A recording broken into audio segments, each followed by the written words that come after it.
A nossa saudação a todos os presentes, a todos que nos acompanham nesse momento presencial, como também à noite, através dos recursos tecnológicos da comunicação, as nossa saudação, nossas boas-vindas e a nossa rogativa para que tenhamos assistência, como sempre acontece, do Mestre incomparável das nossas vidas, Jesus, em cujo nome nós iniciamos a nossa atividade.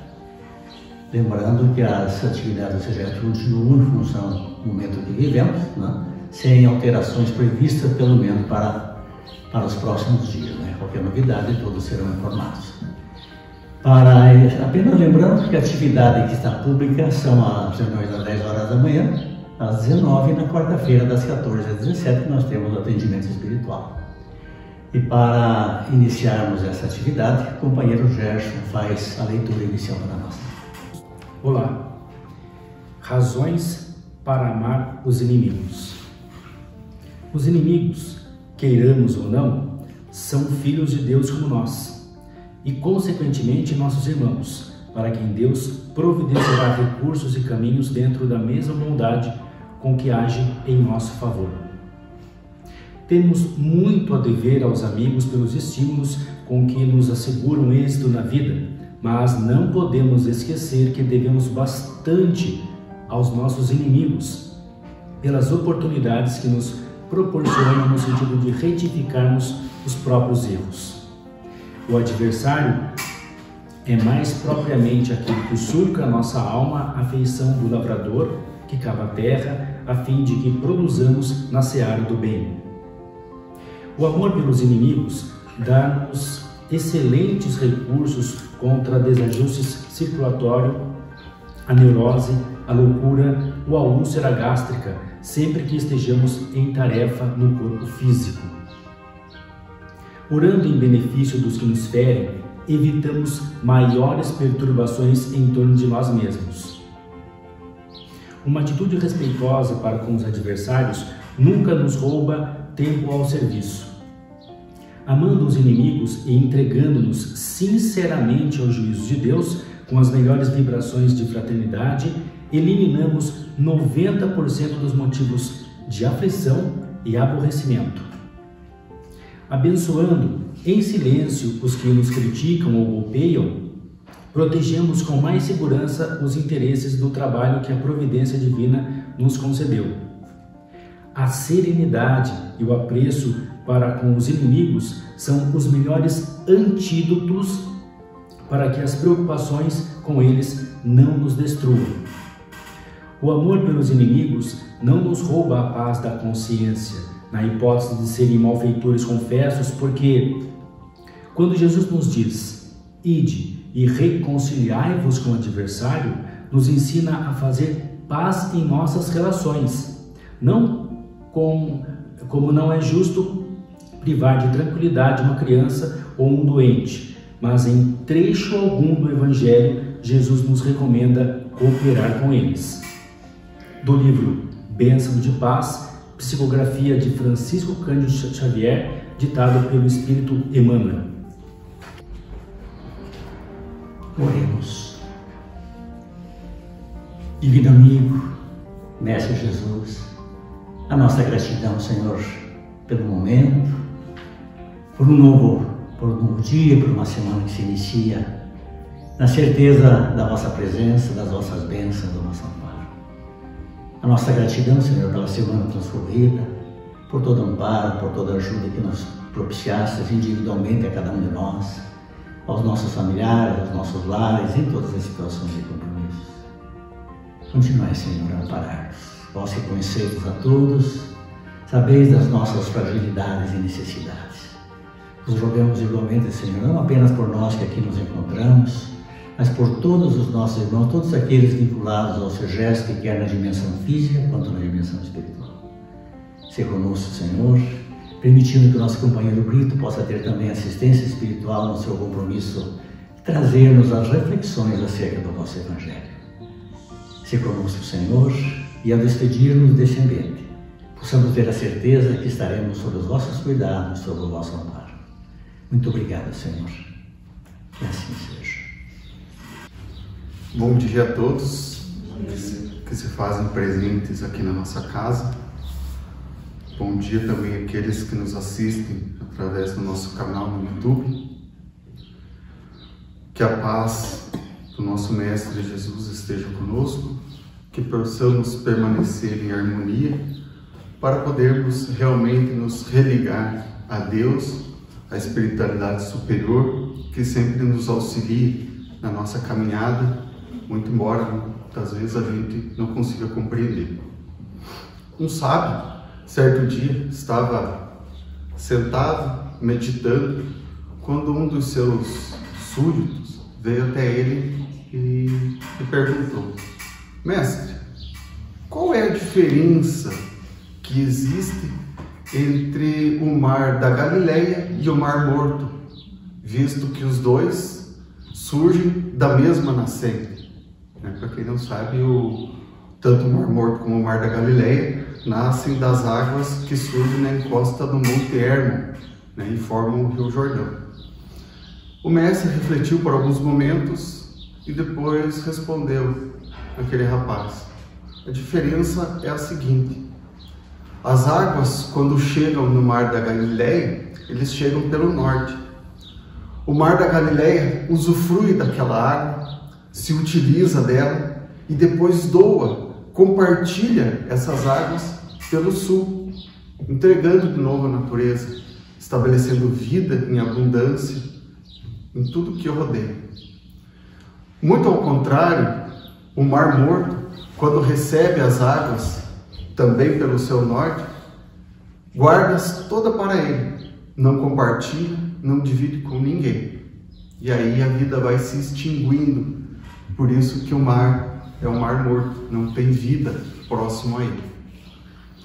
E essa história ela é muito interessante porque nós conseguimos fazer estabelecer uma conexão, assim, com o tema de hoje, que é o amor. Porque o amor também é assim. Todos nós saímos de uma mesma origem, todos nós nascemos simples, ignorantes, vindo do mesmo Pai, recebemos amor. E o que nós fazemos com esse amor? Nós tentamos guardar somente para nós, para o nosso egoísmo, ou nós decidimos compartilhar, dividir esse amor?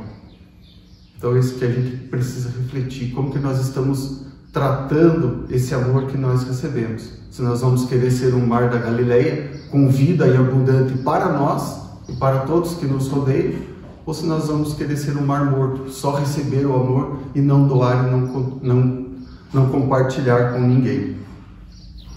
Então, o amor, ou a lei do amor, é o tema da nossa explanação de hoje, das nossas reflexões, que consta lá no capítulo 11 do Evangelho segundo o Espiritismo, que o título é Amar ao próximo como a si mesmo.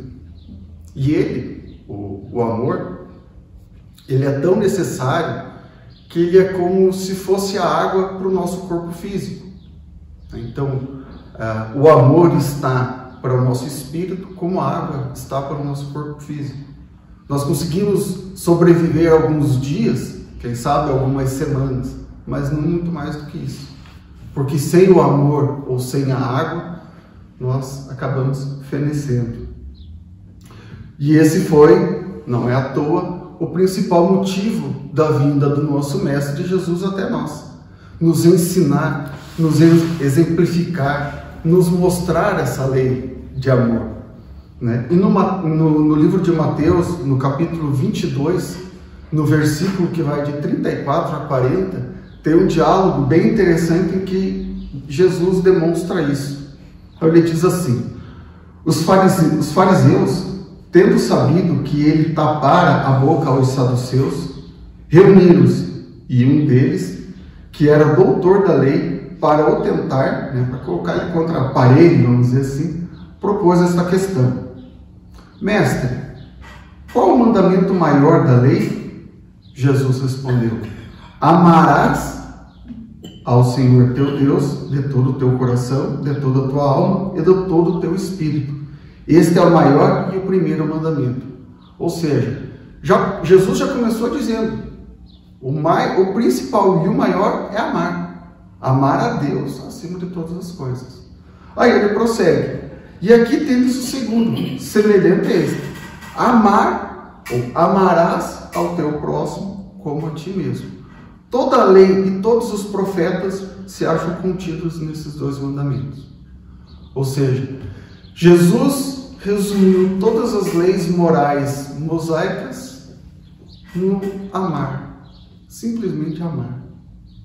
Mas que é simples de falar, mas é muito difícil de fazer, né? Como ele deve ser feito. Até porque a gente pensa, né? Amar a Deus. Deus não tem aquela frasezinha, Deus é amor? Então, Deus é amor. Como que nós vamos chegar até Deus se nós não aprendemos a amar? Se nós não nos dispomos a amar de toda vontade, de todo o coração? Nós não chegaremos até Ele. Né? Permanecemos a uma certa distância. E amar ao próximo? Parece tão simples, né? Pelo menos bastaria a gente fazer a outro o que gostaria que fizesse com a gente. Invertesse os papéis diante de cada atitude. Eu vou fazer isso aqui para aquela pessoa? E se for ao contrário? E se eu estivesse no lugar dela e essa pessoa estivesse fazendo isso comigo? Eu iria aprovar? Eu iria ficar feliz e satisfeito por essa atitude? Se a resposta for sim, eu posso seguir em frente. Se eu não vou gostar, então eu não vou fazer. Vou mudar a minha atitude, vou fazer outra coisa. Só aí já seria um grande passo que a gente daria na nossa senda evolutiva. Nunca esquecendo que existe a lei de causa e efeito, né? Então, para todas as atitudes que a gente toma, seja ela boa ou seja ela ruim, ela vai ter um efeito. Se ela for bom, o efeito é bom. Se não for, já dá para imaginar, né? Só que essa é a parte mais fácil da coisa, né? Conseguir amar aqueles que são próximos a nós, que compartilham dos mesmos pensamentos, a mesma religião, o mesmo partido político, as mesmas ideias. Esses são fáceis. E aqueles que não compartilham com as mesmas ideias? Aqueles que vêm e de repente espizinham os nossos defeitos, ferem o nosso orgulho, a nossa vaidade. Esses aí já começam a ficar mais difícil de amar, né? Só que Jesus ensinou a amar a todos, e não só aqueles dos quais nós somos pais, mães, ou de quem somos filhos, ou somos irmãos, parentes. Tem que amar a todos. Então não vale aquela máxima de dizer, são poucos, que fiquem longe, que não tem problema. Pelo menos os que estão perto eu consigo amar. Também não dá, né?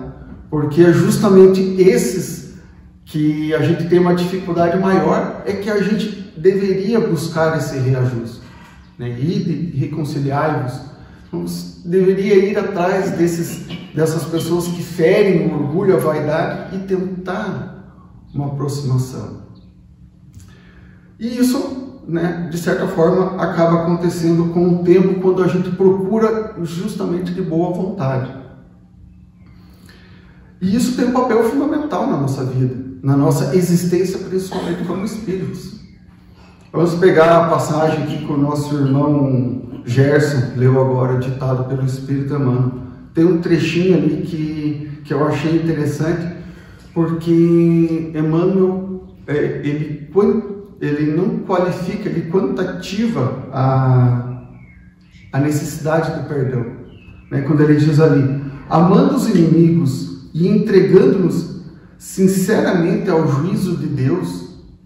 E aí, entregando ao juízo de Deus não é a gente julgando a atitude do nosso irmão, porque a primeira coisa que a gente faz, ele fez isso, ele está errado, vai ver quando chegar no umbral, o que vai acontecer com ele? Vai fazer que nem o André Luiz lá, garanto, né? Então a gente já vai julgando e antecipando o julgamento de Deus. Não é isso que Emmanuel está dizendo. Ele está dizendo, amando os inimigos e entregando-nos sinceramente ao juízo de Deus com as melhores vibrações de fraternidade. É a gente entregar o juízo de Deus, mas com amor, esperando que aquela pessoa tenha feito o que era melhor para ela, que ela não tenha se prejudicado com alguma atitude. Porque encarnados aqui ainda se torna difícil de conseguirmos compreender todas as atitudes. Tem aquela passagem no filme As Mães de Chico, né, que a babá se oferece para sair com a criança na bicicleta, a criança cai da bicicleta e desencarna. E a mãe fica louca, culpa aquela babá por ter derrubado a criança da bicicleta, por ela ter desencarnado, então, e ela anda sofrendo muito, culpa por aquilo, e ela vai até Chico.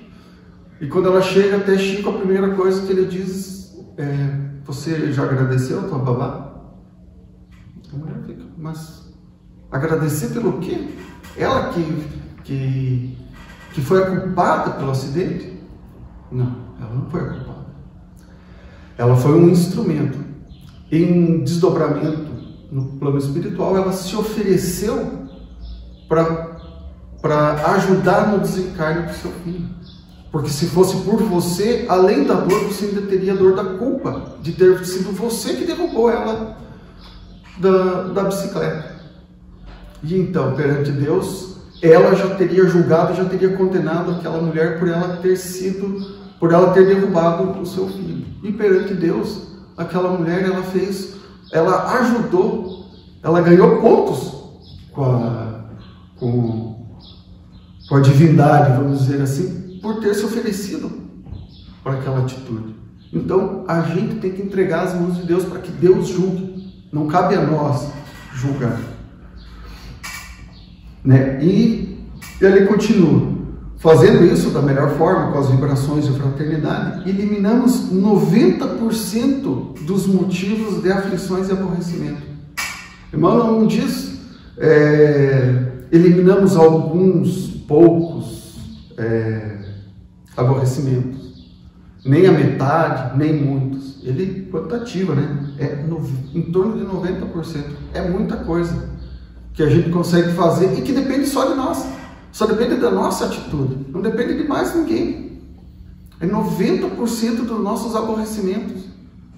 E a gente joga sempre a culpa para o outro, dá uma desculpa de algo que depende exclusivamente de nós. Então, enquanto não aprendermos a amar de verdade, nós vamos continuar, infelizmente, acorrentados, presos às correntes da ilusão, às correntes das nossas próprias inferioridades. Ou seja, é somente pelo amor que nós chegamos ao Pai, né? Assim como disse Jesus: eu sou o caminho, a verdade e a vida. Ninguém vem ao Pai senão por mim. É seguindo os ensinamentos de Jesus. E qual que é o ensinamento máximo de Jesus? É o amor. É aprender a amar, é perdoar. O perdão, a caridade só se faz com amor. E no Evangelho segundo o Espiritismo, nesse trecho que nos coube selecionar algumas reflexões para hoje, o item são as instruções dos Espíritos. Tem 3 textos de 3 espíritos diferentes, cada um com o seu ponto de vista, cada um falando de uma forma diferente do amor. Não daria para a gente ler os 3 textos aqui, porque o nosso tempo é limitado, mas eu peguei o principal ponto de cada um desses 3 espíritos. Os 3 espíritos Lázaro, Fénelon e Sansão, que eram membros da Sociedade Parisiense de Estudos Espíritas e que havia desencarnado há pouco tempo.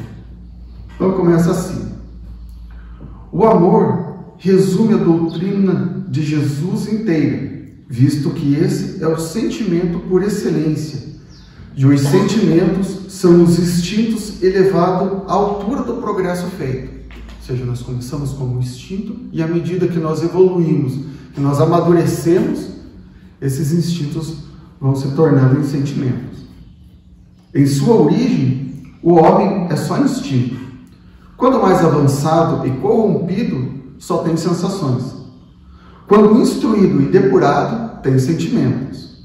E o ponto delicado do sentimento é o amor. Ou seja, o ponto máximo do nosso sentimento é o amor.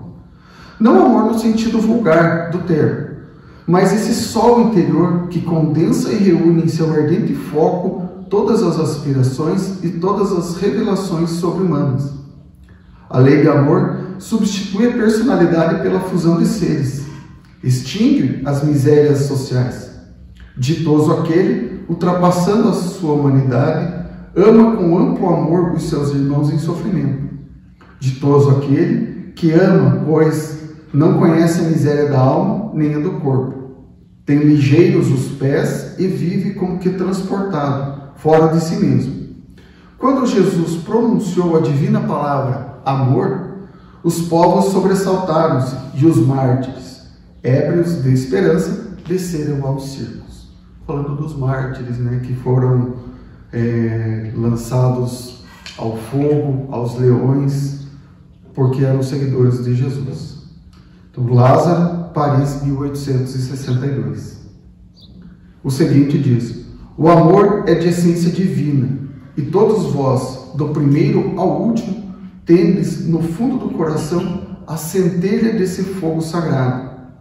É fato que haveis podido comprovar muitas vezes. O homem, por mais abjeto, vil e criminoso que seja, vota a um ente ou a um objeto qualquer viva e ardente afeição, à prova de tudo quanto tendesse a diminuí-la, e alcança, não raro, sublimes proporções. A um ente ou um objeto qualquer de seu, porque há entre vós indivíduos que, com o coração a transbordar de amor, despende tesouros de sentimentos como animais, plantas e até matéria.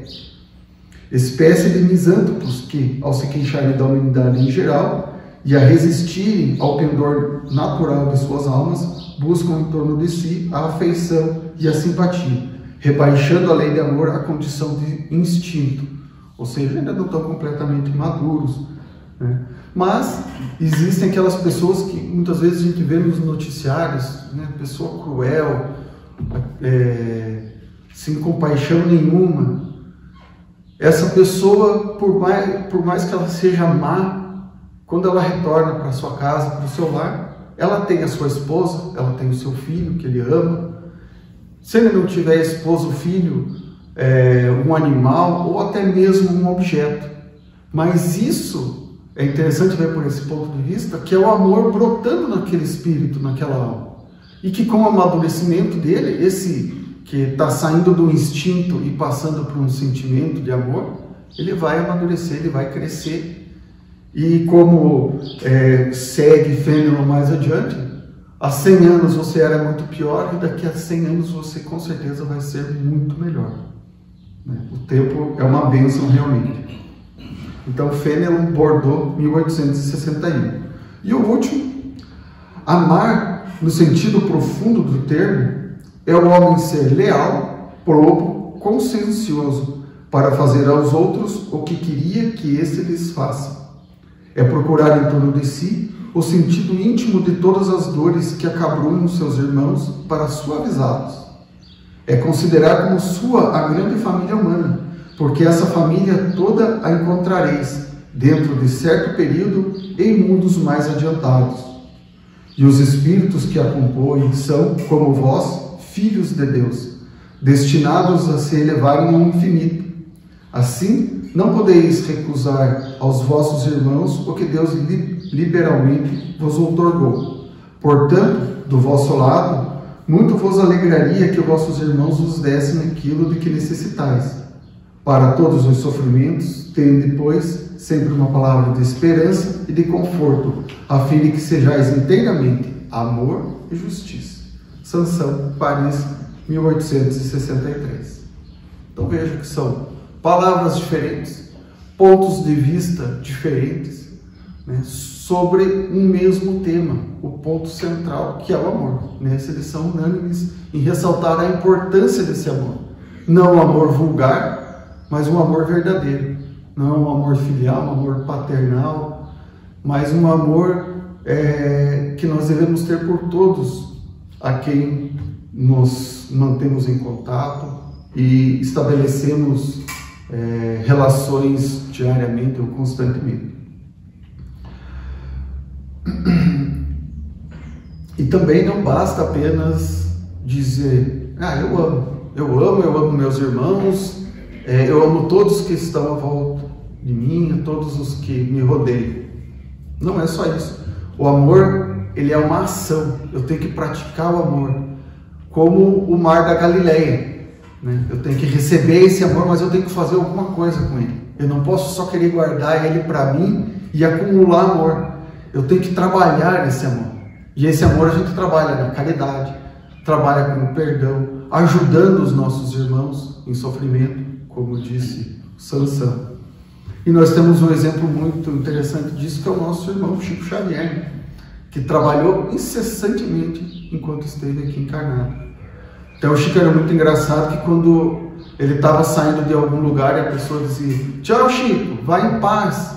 Ele olhava e dizia: corta o Z, meu filho, corta o Z, no sentido de muita pá, ou seja, muito trabalho mesmo, porque ele queria mesmo era trabalhar. Tanto que com 90 anos para acompanhar o Chico não era muito fácil, né? Então a gente tem que trabalhar, não adianta ficar sentado esperando. Até porque a gente, como espíritas, a gente sabe, né? Não basta não fazer o mal. Eu tenho que fazer o bem, eu tenho que trabalhar no bem para eu poder me melhorar, para eu poder evoluir. Então, o só amar acomodado, sentado, sem fazer nada, também não resolve problema nenhum. Eu trouxe uma parte de um texto aqui para a gente também refletir, e eu vou deixar uma tarefinha para casa para vocês, porque é um texto bastante longo, também não daria para ler ele por completo. É uma história que tem num DVD do Haroldo Dutra Dias, e a história se chama A História do Nego Zé. Eu vou dar um spoiler rapidinho aqui só para a gente entender o contexto da história. É a história do menino africano, que ele conta como que era a vida dele lá na África, até que o branco vai lá e pega ele e traz para o Brasil como escravo. Menininho pequeno ainda.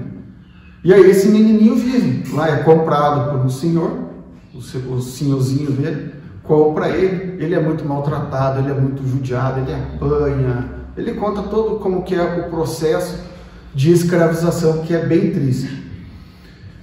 E aí passa-se o tempo, ele cresce, o senhorzinho fica velho, desencarna, e ele também desencarna. E eu trouxe a parte que ele conhece a lei do amor, onde ele compreende, depois de desencarnado, a lei do amor. Então ele fala assim, já se aproximando do final, ele fala assim: e para findar esses versos, eu quero dizer para vocês que depois que eu conheci Jesus e soube tudo que ele passou, só para poder libertar os seus irmãos pecadores, agora eu sou escravo por vontade desse meu novo Senhor. E ele tem me ensinado que a força maior desse mundo é maior que as correntes de aço que um dia prendeu nossos braços lá na escravidão. E que se nós aprender a amar, nós vamos nos libertar de corrente muito pior que as correntes de aço. Nós vamos estar libertos das correntes da ilusão. E quem se liberta dessas amarras já sente vontade de voltar, de modo a poder salvar aquele nosso irmão, preso nesse tormento, acorrentado ao sofrimento nas terras do coração. Desde o dia em que entendi, tenho muito lutado para ver um dia libertado da corrente da ilusão, aquele que foi meu Senhor. Como Jesus ensinou, agora ele é meu irmão. Então, essa história é muito linda, essa história. Recomendo que vocês abram o YouTube, procurem, peguem uma caixinha de papel, um rolo de papel higiênico, que vai ser muito útil nesse momento para vocês, porque eu não vi ninguém ouvir essa história, ler essa história e não se emocionar, porque é muito linda mesmo. E é bonito porque ele sofreu a vida inteira por causa daquele senhor que judiou, que batia nele, que humilhava ele fala da dor da humilhação. E quando ele chega lá, ele vê que a razão por ele ter passado por todo aquele sofrimento, que teve um motivo, não foi gratuito, e que ele só vai conseguir melhorar a partir do momento que ele aprender a amar de verdade. E aí ele fica aguardando aquela pessoa que foi tão cruel com ele, para ele poder receber no plano espiritual, mostrando a lei do amor. Então é uma história realmente bastante linda, bastante interessante. E só para finalizar então, que o nosso tempo já está no limite, Eu também trouxe um texto do Divaldo, que eu recebi ontem, por acaso, vamos dizer assim, né? Falando justamente sobre o amor. Então eu coloquei ele no finalzinho, era para ser esse poema, mas eu coloquei o do Divaldo aqui porque é bem interessante. Ele diz assim, bem curtinho: você não é amado? Não é importante. O importante é quando ama. Não se preocupe com os inimigos. Todos nós temos inimigos, mas isso é secundário. O importante é não ser inimigo de ninguém.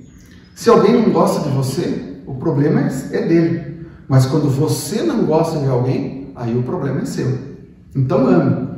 Seja qual for a circunstância, o amor é o sublime elixir da plenitude, para quem o esparge e para quem é dirigido. Então, como disse Jesus, amar a Deus acima de todas as coisas e ao próximo como a si mesmo. Ame-se também. Quando você se ama, você se instrui, você se cuida, você se prepara para uma vida feliz. E somente quando você se ama é que você é capaz de amar a outrem. Porque amando-se, você pode perceber as dificuldades que existem para o indivíduo abandonar as suas imperfeições, as suas mazelas, em tornar-se a tolerância, a compreensão, a fraternidade e, por fim, o amor. O amor é a alma da vida. Vale a pena amar. Um ótimo dia a todos, uma semana de muita luz, de muita paz.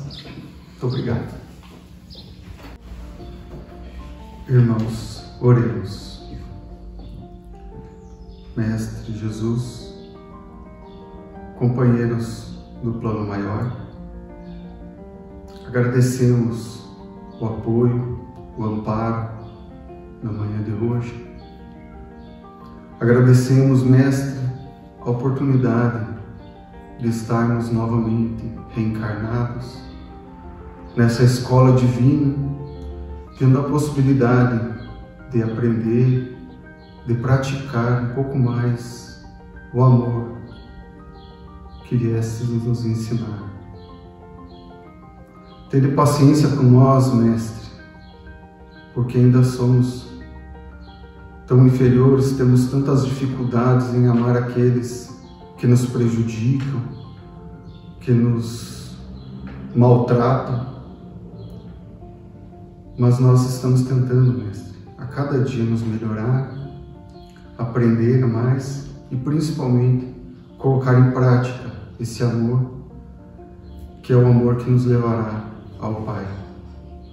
Fica conosco, Mestre, nos guiando, nos abençoando, nos intuindo, nos mostrando o melhor caminho para a nossa evolução. Fica conosco na semana que se inicia, que ela seja uma semana de muita luz, de muita paz, que possamos estar em harmonia, hoje e sempre. Que assim seja.